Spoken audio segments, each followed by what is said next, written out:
Salam saudara-saudaraku yang dikasihi Tuhan Yesus Kristus. Saya yakin kita semua ada dalam sukacita karena kasih Tuhan masih melingkupi kita.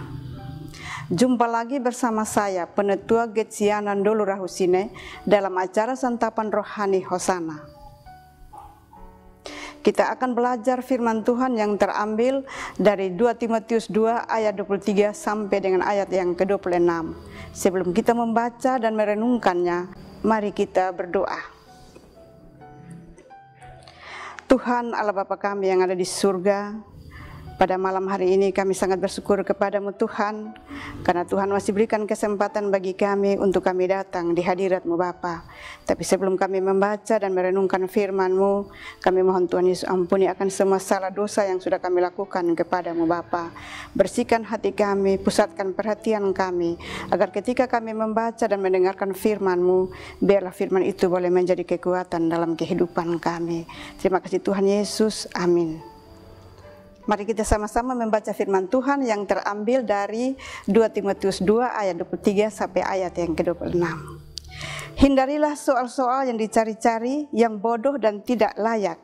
Engkau tahu bahwa soal-soal itu menimbulkan pertengkaran, sedangkan seorang hamba Tuhan tidak boleh bertengkar, tetapi harus ramah terhadap semua orang. Ia harus cakap mengajar, sabar, dan dengan lemah lembut dapat menuntun orang yang suka melawan. Sebab mungkin Tuhan memberikan kesempatan kepada mereka untuk bertobat dan memimpin mereka sehingga mereka mengenal kebenaran, dan dengan demikian mereka menjadi sadar kembali karena terlepas dari jerat iblis yang telah mengikat mereka pada kehendaknya. Demikianlah firman Tuhan.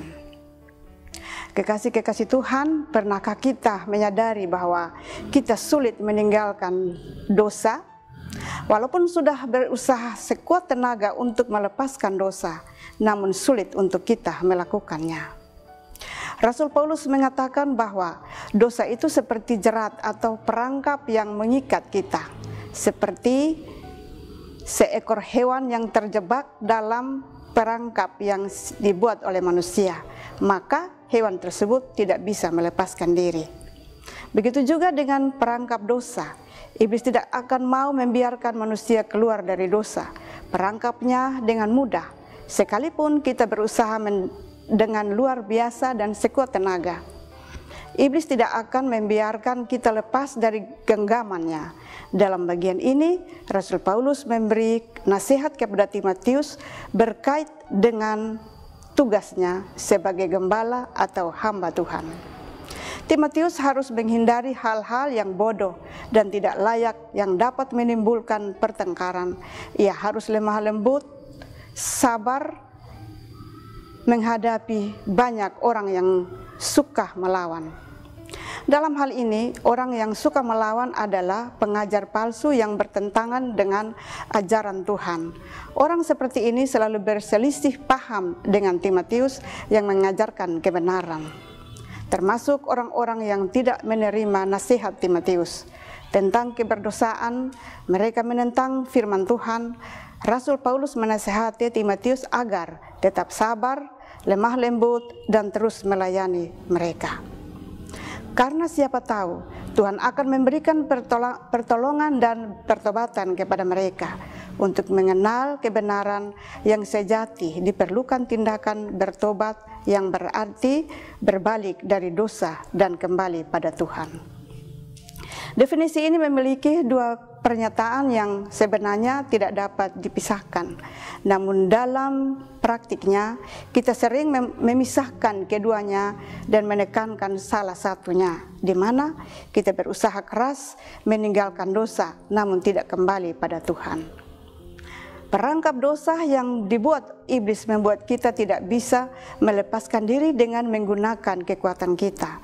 Namun perangkap dosa dapat dipatahkan jika kita datang kepada Tuhan dan meminta kekuatan dari Tuhan untuk meninggalkan dosa. Usaha kita sia-sia jika tidak datang meminta kekuatan dari Tuhan. Iblis ingin agar kita tetap tinggalkan di dalam dosa. Iblis ingin hati kita tertuju pada dosa dan tenggelam dalamnya. Namun ketika kita datang kepada Tuhan, Ia akan memberi hati kita yang baru, roh yang baru, dan hati yang penuh ketaatan. Dan mari kita mengingat pesan firman Tuhan. Oleh sebab itu, mari dengan segenap hati kita meninggalkan dosa dan berpaling kepada Tuhan, serta tunjukkanlah pertobatan kita dengan sungguh dan melalui tindakan nyata. Amin. Sebagai permohonan agar firman ini menjadi berkat bagi kita, kita berdoa. Allah Bapa yang Maha Kuasa, saat ini kami sangat bersyukur kepadamu Tuhan, karena Tuhan telah sirami kami dengan firman-Mu. Biarlah firman itu dapat merubah kehidupan kami yang lama menjadi kehidupan kami yang baru. Terima kasih Tuhan Yesus. Amin. Kekasih-kekasih Tuhan, demikianlah santapan rohani saat Hosana saat ini. Semoga firman Tuhan menguatkan iman kita. Sampai jumpa lagi dalam kesempatan berikutnya. Tuhan Yesus memberkati kita semua. Salam.